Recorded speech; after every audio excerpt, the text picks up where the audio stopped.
तुम्हारे कहने का क्या मतलब है?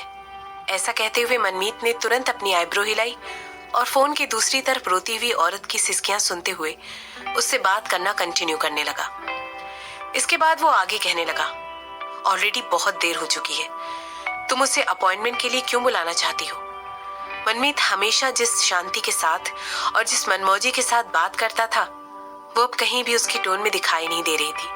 इसके बजाय उसकी आवाज में इरिटेशन ज्यादा सुनाई दे रही थी। मैं तो बस, मुझे लगा था कि सिमरन और मैं दोस्त हैं, इसीलिए, लेकिन उसने अचानक ही मुझ पर इस तरह वार कर दिया। दूसरी तरफ से आवाज आई। मनमीत ने तुरंत अपनी आंखें घुमाई और इसके बाद बगल में लिफ्ट पर लगी हुई वॉल क्लॉक की तरफ देखने लगा। रात के कम से कम 11 बज चुके थे। सिमरन के पास वो सारी वजह थी जिससे वो झपकी लेने जा सकती थी। इसके बाद कुछ सोचते हुए उसने अपने आप को शांत कराया और पूछने लगा, क्या तुम्हें पता है इस समय क्या समय हो रहा है? आखिर ये औरत कैसे एक्सपेक्ट कर सकती थी कि शशांक उसे पसंद करता है, जबकि वो इतनी ज्यादा बेवकूफ थी। ऑफ कोर्स मनमीत को इस बात का जरा भी अंदाजा नहीं था कि ये सब कुछ कहकर मीशा बस मनमीत से थोड़ी सी सिंपैथी लेना चाहती थी, मगर वो बेवकूफों जैसी बातें करने वाली साउंड नहीं करना चाहती थी। वो बस इतना चाहती थी कि मनमीत उसे थोड़ी सी हेल्प कर सके और उसे थोड़ा सा एनकरेज कर सके, या फिर वो उम्मीद कर रही थी कि शायद वो उसके बिहेव पर सिमरन से कोई बात कर लेगा। मुझे पता है, मीशा ने कहा। इसके बाद कुछ सोचते हुए वो आगे कहने लगी, मुझे पता है, मैं तुम्हें डिस्टर्ब कर रही हूँ? प्लीज मुझे माफ कर देना, मैं ऐसा कुछ भी नहीं करना चाहती थी। मीशा इसके आगे जो कुछ भी कहना चाहती थी उसने अपनी बात कंटिन्यू करते हुए कुछ भी नहीं कहा। वो चाहती थी कि मनमीत उसे बीच में रोके और उससे कह दे कि जो कुछ भी वो कह रही थी वो सब बिल्कुल ठीक था और उसे फिक्र करने की कोई जरूरत नहीं थी। वो चाहती थी कि वो उससे कह दे कि वो उसे बिल्कुल भी डिस्टर्ब नहीं कर रही थी, मगर मनमीत ने ऐसा कुछ भी नहीं कहा और उन दोनों के बीच में एक ऑकवर्ड साइलेंस आ गई। मैं बिजी हूँ मीशा, मेरे पास अभी भी एक प्रोजेक्ट है जिसे मुझे जल्द से जल्द खत्म करना है, मनमीत ने काफी देर की चुप्पी के बाद कहा। इसके बाद वो आगे कहने लगा, अगर तुम्हें और किसी चीज की जरूरत होगी तो तुम मुझे सुबह कॉल कर सकती हो। इसके बाद उसने कॉल ड्रॉप कर दिया। किसी भी औरत को अट्रैक्ट करने की तुम्हारी काबिलियत अभी भी फर्स्ट क्लास है। ऐसा कहते हुए मनमीत ने तुरंत अपने सामने बैठे हुए शशांक की तरफ इशारा किया। इसके बाद वो आगे कहने लगा, मीशा को सिमरन का प्राइवेट नंबर मिल गया है, हो ना हो किसी न किसी ने उसे उसका नंबर दिया है। बेकार के लोगों के बारे में बात नहीं करते हैं, हम सीधा उस मुद्दे पर आते हैं जिसकी वजह से तुम इतनी रात गए मेरे पास आए हो। क्या हम उस बारे में डायरेक्ट बात कर सकते हैं? शशांक ने तुरंत बिना किसी शर्म के मनमीत की तरफ देखते हुए कहा। मनमीत इस समय यहाँ पर बैठकर आराम से बिना किसी फिक्र के नूडल्स खा रहा था। उसके सामने एक नूडल्स सूप का बोल रखा हुआ था और उसके धीरे धीरे सूप को पीने और नूडल्स को खाने की आवाज से उस पूरे कमरे की शांति भंग हो गई थी। मैं यहाँ पर फिजूल में ही नहीं बैठा हुआ हूँ, मैं नहीं चाहता हूँ कि तुम्हें किसी भी तरह का कोई अकेलापन महसूस हो, जबकि तुम्हारी हीरोइन कुछ बुरे लोगों से लड़ाई करने में बिजी है, मनमीत ने कहा। इसके बाद वो आगे कहने लगा, शशांक यार, तुम सब कुछ खुद क्यों हैंडल करने दे रहे हो? क्या तुम इतना ज्यादा डर चुके हो कि तुम्हें ऐसा लग रहा है कि तुम पूरी तरह यूजलेस हो? शशांक अपना सिर हिलाते हुए अपने मुंह से एक आह निकालता है। इसके बाद वो आगे कहता है, अगर तुम्हें यही लगता है तो शायद तुम मेरी वाइफ को जानते ही नहीं हो। क्या सिमरन वाकई में चाहती थी कि शशांक उसके प्लान में किसी भी तरह का इंटरफेयर करे? इसके बाद वो कुछ सोचते हुए आगे कहने लगा, ये उसका बिजनेस है, कपूर फैमिली उसकी फैमिली थी। अगर सिमरन कुछ भी खुद हैंडल नहीं कर पाती तो वो मेरी मदद के लिए मेरे पास आ जाती या मुझसे हेल्प मांग लेती। वो इसी तरह की औरत है, वो कभी नहीं चाहेगी कि मैं किसी भी तरह उसके प्लान में दखल डालूं। फिर भी वो एक औरत है और कोई ऑलरेडी उसकी जान के पीछे पड़ा हुआ है। क्या तुम्हें नहीं लगता है ये सब कुछ? मनमीत आगे कहते कहते रुक गया और उसने अपना सिर नीचे कर लिया। इसके बाद उसने अपने सामने रखे हुए नूडल्स को बड़ी बड़ी बाइट लेकर खत्म कर लिया और इसके बाद से शशांक की तरफ देखने लगा। जैसा कि एक्सपेक्टेड था, शशांक सीधे उसकी तरफ देख रहा था और तभी मनमीत ने कहा, मुझे माफ करना, मैं तो बस, कोई बात नहीं। शशांक ने अपना सिर हिलाया और उसके बाद उठकर खड़ा हो गया और चलकर विंडो की तरफ जाने लगा। इसके बाद उसने एक गहरी सांस ली और अभी तक जो भी हुआ था उसके बारे में सोचते हुए वो अपने मन में कोई धारणा बनाने की कोशिश कर रहा था। तुम्हारी बहन ऑलरेडी उठ चुकी है, शशांक ने कहा। इसके बाद वो आगे कहने लगा, उसने वो वाइन पी ली थी जो सिमरन पीने वाली थी। मैंने इस बारे में सुना था। मनमीत के चेहरे पर जो एक्सप्रेशन था उसमें तुरंत चेंज हो गया था। उसका चेहरा पूरी तरह ब्लैंक हो गया था और वो शशांक की पीठ की तरफ घूर कर देखने लगा। इसके बाद वो कहने लगा, मैंने ये भी सुना है कि वो लोग उसकी किसी से शादी करवाना चाहते हैं, कोई ऐसा जो बहुत ज्यादा इन्फ्लुएंस रखता है। इस बात में तो कोई सीक्रेट नहीं था कि वो लोग बहुत ही क्रूर हैं, मगर ये सब, वो एक ड्रग एडिक्ट है, बिल्कुल किसी खुले सिरे की तरह। वो एक ऐसे इंसान है जो उनकी फैमिली के रेपुटेशन को कभी भी दांव पर लगा सकती है। अगर बिजनेस के तरीके से देखा जाए तो उन लोगों का उसे इस तरह भेड़ियों की गुफा में धकेलने का डिसीजन बिल्कुल सही है, शशांक ने कहा। उस रूम में पूरी तरह साइलेंस थी जब तक वहां का दरवाजा नहीं खुला था और दरवाजे से आती हुई सिमरन के चेहरे पर एक कठोर लुक था। वो गुस्से में धनधनाते हुए पूछने लगी, मीशा को मेरा नंबर किसने दिया था? ऐसा कहने के बाद वो तुरंत मनमीत के सामने बैठ गई और उससे सीधे सीधे सवाल करने लगी, क्या वो तुम थे? नहीं, बिल्कुल भी नहीं, मनमीत ने कहा। तो फिर? ऐसा कहते हुए उसने धीरे से अपना सिर झुकाकर शशांक की तरफ देखा। मैंने ऐसा कुछ भी नहीं किया है। ये कहते हुए शशांक धीरे से सिमरन की तरफ बढ़ा और उसके लिप्स पर किस करते हुए कहने लगा, तो कैसा रहा तुम्हारा दिन? अच्छा रहा। हिम्मत मेरे लिए काम करना स्टार्ट कर देगा और मुझे उम्मीद है कि वो तभी काम कर पाएगा जब इस बार पुलिस उसे पकड़ेगी नहीं, सिमरन ने जवाब देते हुए कहा। मिस्टर कपूर कोई भी चाल नहीं चल रहे हैं, वो अपना कोई भी मूव आगे नहीं बढ़ा रहे हैं, वो किसी को बुला भी नहीं रहे हैं। मैं सोच रहा हूँ कि हो ना हो वो जल्द से जल्द अपने किसी बैकिंग देने वाले को कांटेक्ट जरूर करेंगे, शशांक ने अपनी चेयर पर बैठते हुए कहा। वो जल्द ही ऐसा करेंगे, मनमीत ने जवाब देते हुए कहा। इसके बाद वो आगे कहने लगा, तुम चिंता मत करो, हमारे लोग सब चीजों को देख रहे हैं। वो उन्हें उस हर जगह फॉलो करने वाले हैं जहां पर वो जा रहे हैं। इसके अलावा वो लोग उनके कम्युनिकेशन सिस्टम को भी ट्रैक कर रहे हैं। हमें जल्दी पता चल जाएगा कि उनके किए गए कामों के पीछे कौन है। क्या तुम्हें लगता है इसके पीछे वर्मा फैमिली का हाथ हो सकता है? सिमरन ने पूछा। शायद उनके पास इस काम को करने का हर रीजन है, शशांक ने ऐसा कहा और इसके बाद उसके होठों पर उठ गया और वो मुस्कुराने लगा और आगे कहने लगा, कितनी क्रेजी ब्लड लाइन है ना, कितनी क्रेजी ब्लड लाइन है ना ये। जैसे ही मनमीत ने शशांक की बात सुनी वो भी धीरे से हंसने लगा। ये बात बिल्कुल सच थी। वो दोनों ही एक ऐसी फैमिली से आए थे जहां पर लोग अपने ही भाई और बहन को और बच्चों तक को खाने से नहीं कतराते थे। वो सिर्फ खुद को सरवाइव करते हुए देखना चाहते थे और ऐसा करने के लिए अगर उन्हें किसी को मारना भी पड़े तो वो पीछे नहीं हटते थे। वो दोनों बहुत लकी थे कि इतनी लंबी दूरी तय कर पाए थे। या तो वो वर्मा फैमिली होनी चाहिए या फिर लायन फैमिली, चाहे उन दोनों में से कोई भी हो। मैं अब इस चीज से थक चुकी हूँ, सिमरन ने कहा। लायन ग्रुप से तुम्हारा मतलब है ईशान? मनमीत ने कहा। उसका एडॉप्टेड बेटा, शशांक ने जवाब दिया। या तो ये ईशान है या उसका एडॉप्ट किया हुआ बेटा। ऐसा कहते हुए उस जगह पर सन्नाटा पसर गया। सिमरन ने शशांक की तरफ घूर कर देखा और वो उसके शब्दों के बारे में सोचने लगी। ईशान ने उसकी बात को पूरी तरह सिमरन से क्लियर कर दिया था कि वो चाहता है कि शशांक पूरी तरह सेफ रहे।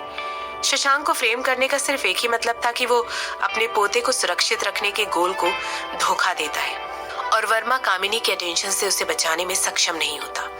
हालांकि ये बात भी एक सच थी कि ईशान के इंटरवेंशन बहुत देर से हुआ था और अब चीजें काफी आगे जा चुकी थी। वर्मा फैमिली को ऑलरेडी पता था कि वो शशांक ही है जिसके लिए वो इतने सालों से इधर उधर भटक रहे थे। उन्हें ऑलरेडी पता था कि वो उनके लिए एक मुसीबत है, एक ऐसा इंसान जिसे एलिमिनेट करना उनके लिए बहुत जरूरी था। मगर क्या होता अगर शशांक जो कुछ भी कर रहा था उसे प्रूव करने के लिए उसके पास कोई पॉइंट होता? क्या होता अगर वो चाहता कि शशांक उसके पास उसकी हेल्प मांगने के लिए आए? वो चाहता था कि उसका ग्रैंडसन इस बात को एक्नॉलेज करे कि वो अभी भी एक छोटा बच्चा है और लोमड़ी और भेड़ियों की चाल चलने की क्षमताओं में अभी भी एक कम अक्ल इंसान है। सिमरन ने अपना सर हिलाया और अपने ख्यालों को अपने दिमाग से निकालने की कोशिश करने लगी। वो बस बहुत ज्यादा सोच रही थी। उसने तुरंत अपने माथे पर मसाज की और अपनी आंखें बंद कर ली। उसे इस समय रेस्ट करने की जरूरत थी। उसे एक अच्छी नींद और अपने हस्बैंड की बाहों में कडल करने की जरूरत थी।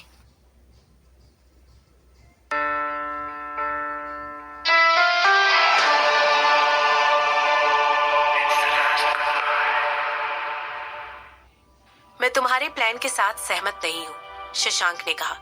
इस समय उसके चेहरे पर एक ब्लैंक एक्सप्रेशन थी और वो सिमरन को अपने दांतों पर ब्रश करते हुए देख रहा था। इसके बाद वो आगे कहने लगा, मुझे लगता है तुम्हें उसे अनाथ आश्रम में छोड़ देना चाहिए और वेट करना चाहिए कि कोई अच्छा जोड़ा आकर उसे अडॉप्ट कर ले। क्यों? इसमें इस बच्चे का क्या कसूर है? वो बेचारा तो बिल्कुल निर्दोष है। क्या तुम्हें नहीं लगता है ये उसके लिए बिल्कुल अनफेयर होगा कि हम उसे बस इस तरह अकेले छोड़ दें? हम उसे उसके पेरेंट्स के ऐसा करने के बाद दुनिया का सामना करने के लिए इस तरह कैसे छोड़ सकते हैं? सिमरन ने शशांक से पूछा और इसके बाद शीशे में देखते हुए उसे घूरने लगी। अगर तुम्हें किसी बच्चे को अडॉप्ट करना था क्योंकि तुम्हें अब गिल्टी फील हो रहा है, तो तुम्हें रिद्धिमा और हेमंत के खिलाफ अपने प्लान को स्टॉप कर देना चाहिए। मैं बिल्कुल मानता हूँ कि इसमें उस बच्चे की कोई गलती नहीं है और वो पूरी तरह निर्दोष है, मगर तुम्हें पुलिस को सबूत देने से पहले इन सब चीजों के बारे में सोचना चाहिए था। ऐसा कहते हुए शशांक आगे बढ़ने लगा और सिमरन की तरफ घूर कर देखने लगा।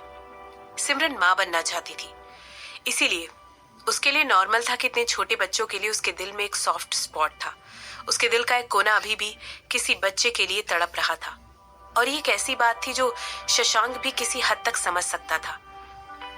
इसीलिए उसने अपनी बात को आगे बढ़ाते हुए कहा, तुम्हारी इमोशंस कभी भी इनको अपनी इंटेलिजेंस पर हावी होने मत देना। सिमरन की आंखों में एक डिसअपॉइंटमेंट वाला भाव साफ साफ दिखाई देने लगा और सिमरन ने अपना सर नीचे करके अपने दांतों को ब्रश करना खत्म किया। इसके बाद बिना कुछ कहे वो बाथरूम छोड़कर चली गई और बेड पर जाकर लेट गई। शशांक भी उसके पीछे पीछे बेडरूम में आ गया और सिमरन को अपने बगल में रखे हुए टेबल लैंप पर लगी हुई लाइट्स ऑफ करते हुए देखने लगा। सिमरन ने इसके बाद अपनी आंखें बंद कर ली और शशांक से कुछ भी नहीं कहा।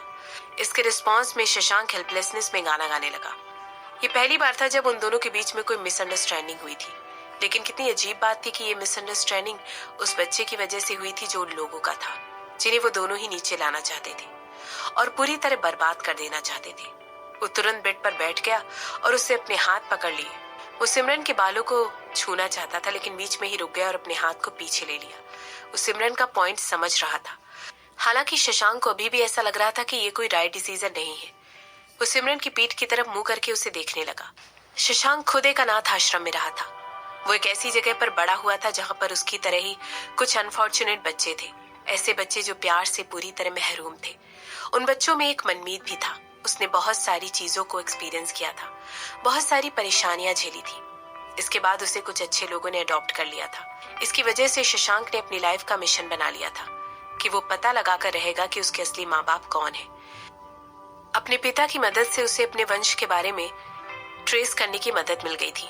उसे अपने पास्ट और उन सब चीजों के बारे में पता चल गया था जिसकी वजह से वो सारी बातों की लीड ले सकता था, लेकिन फिर भी उसे ऑर्फनेज में ही रहना पड़ा। इसकी वजह से वो इस बात का भी पता लगा पाया कि वो और मनमीत दोनों आपस में रिलेटेड हैं। उसे ये भी पता चल गया था कि उसकी माँ ने उसे क्यों छोड़ा था, लेकिन चाहे उसकी माँ ने कुछ भी किया हो, उसे उनके साथ बहुत ज्यादा अनुभूति थी। ये एक ऐसी चीज थी जो वो उस बच्चे के साथ होने नहीं दे सकता था। कम से कम वो ऐसा होने देना चाहता तो नहीं था। अगर सिमरन उस बच्चे को उनके पेरेंट्स के बारे में इन्फॉर्म कर देती, तब भी वो उस बच्चे के साथ सहानुभूति रखना जारी रखता। उस बच्चे को सिमरन और शशांक से नफरत हो जाती और शशांक ऐसा होने नहीं देना चाहता था। वो नहीं चाहता था कि सिमरन का दिल टूटे, और वो भी एक ऐसे इंसान की वजह से जिसके बच्चे को उसने पाल पोस कर बड़ा किया था। जबकि ये सब कुछ शशांक का एजम्पशन था, वो फिर भी रिस्क नहीं लेना चाहता था। उसे पता था कि सिमरन ने ऑलरेडी इसके बारे में कुछ सोच रखा होगा। उसे पता था कि उसे एक बच्चा करने की कितनी ज्यादा जल्दी थी और इसीलिए उसने अंदर ही अंदर उसे अडॉप्ट करने का ख्याल अपने मन में लाया होगा। उसने अपनी चॉइस के पॉसिबल इफेक्ट के बारे में सोच लिया होगा, लेकिन फिर भी सिमरन की इमोशन उसके लिए ही हैंडल करना बहुत मुश्किल हो गया था। शशांक अच्छी तरह समझ सकता था कि उसकी वाइफ एक बहुत ही स्ट्रांग औरत है, लेकिन उन सारी स्ट्रांग औरतों की तरह उसका भी एक वल्नरेबल दिल था। शायद वो ऐसा कह नहीं रही थी, या फिर उसने अपने मुंह से ऐसा कुछ भी शब्द नहीं कहा था जिसकी वजह से ऐसा फील हो रहा हो कि उसे बहुत ज्यादा दुख था। मगर एक हस्बैंड के तौर पर, एक ऐसे इंसान के तौर पर जो अपनी जिंदगी से भी ज्यादा उससे प्यार करता था, वो इस बात को अच्छी तरह समझ सकता था। शशांक सिमरन के थोड़ा सा करीब आ गया था और उसने उसे पीछे से हक कर लिया था। इसके बाद उसने धीरे धीरे उसकी गर्दन के पीछे किस करना शुरू कर दिया था और इसके बाद उसने अपनी आंखें बंद कर ली। सिमरन को इस बारे में सोचने के लिए टाइम चाहिए था और वो उसे ये टाइम देने के लिए तैयार था। जब शशांक उठा तो वो बेड में अकेले था। उसने अपनी आईब्रो उठाई और अपने बेड साइड टेबल पर रखी हुई टेबल क्लॉक की तरफ देखा। उसमें अभी भी सुबह के 6 बज रहे थे। वो तुरंत उठ गया और रूम के बाहर चलकर चला गया। उसे किचन में से कुछ पकने की खुशबू आ रही थी। क्या सिमरन कुकिंग कर रही थी? उसके चेहरे पर एक छोटी सी स्माइल आ गई जब उसने सिमरन को किचन में देखा। सिमरन वहां पर एक एप्रन पहनकर खड़ी हुई थी। वो उसकी बॉडी के लिए थोड़ा सा बड़ा था। शशांक वहीं कोने में दीवार का सहारा लेकर खड़ा हो गया था और सिमरन को खाना बनाते हुए देख रहा था। सिमरन खाना बनाने में इतनी ज्यादा बिजी हो गई थी कि उसने नोटिस ही नहीं किया था कि शशांक वहां पर आकर खड़ा हो गया है और सिमरन अपने बनाए हुए खाने को टेस्ट कर रही थी। तुम अंदर आ सकती हो, सिमरन ने बिना शशांक की तरफ देखे हुए कहा। इसके रिस्पॉन्स में वो मुस्कुराकर उसकी तरफ चलकर जाने लगा। गुड मॉर्निंग, ऐसा कहते हुए शशांक ने सिमरन के सर के पीछे किस किया। सिमरन ने उसकी बात का कोई रिस्पॉन्स नहीं दिया और उसकी तरफ पलटकर खड़ी हो गई। शशांक की गर्दन के इर्द गिर्द सिमरन ने अपने हाथ फोल्ड करके रखे और ऊपर उसकी तरफ देखने लगी। सिमरन की आंखें सीधे शशांक की डार्क ब्राउन आंखों से जा मिली। बिना एक भी शब्द कहे सिमरन अपने टोस्ट पर खड़ी हो गई और शशांक को किस करते हुए कहने लगी, थैंक यू। ऐसा कहते हुए वो शशांक की तरफ देखने लगी। तुम मुझे थैंक यू किस लिए कह रही हो? शशांक ने पूछा। सिर्फ कुछ लोग ही ऐसे हैं जो मेरी कही हुई बातों से डिसएग्री कर सकते हैं। मुझे ऐसा लगता है कि तुम ऐसा करने के लिए बहुत ज्यादा हिम्मत रखते हो।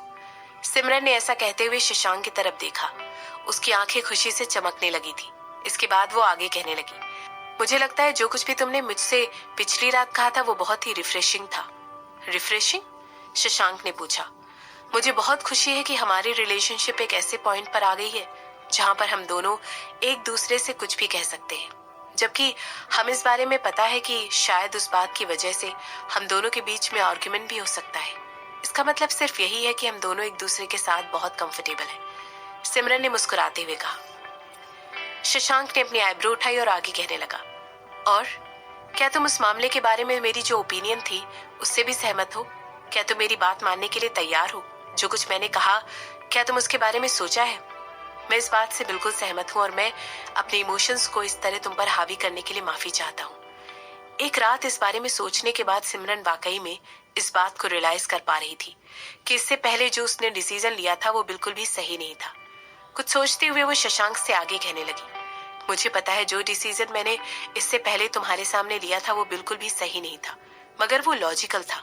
अगर तुम्हें उसके फ्यूचर की इतनी ज्यादा चिंता है तो क्या हमारे लिए उसे अपने पास रखना, उसे अपनी साइड पर रखना ज्यादा आसान नहीं होगा? शशांक सिमरन की बातें सुनकर चुप हो गया था और उसने अपने होंठ सी लिए थे। इसके बाद वो धीरे से उसकी तरफ देखकर मुस्कुराने लगा। पता नहीं किस वजह से, लेकिन शशांक को अच्छी तरह पता था कि सिमरन उसे अपनी बात पर राजी करवाने के लिए कोई ना कोई लॉजिकल रीजन ढूंढ ही लेती थी और उसे अच्छी तरह कन्विंस कर लेती थी। और शशांक बिल्कुल सही था। उसकी आंखों में अभी भी बेबसी दिखाई दे रही थी। क्या तुम्हें मुझ पर विश्वास है? सिमरन ने पूछा। अपनी लाइफ से भी ज्यादा, शशांक ने जवाब दिया। और इसकी वजह से सिमरन पूरी खुशी के साथ उसकी तरफ देखकर मुस्कुराने लगी और कहने लगी, तो फिर सब सेट है, हम उसे अडॉप्ट करेंगे।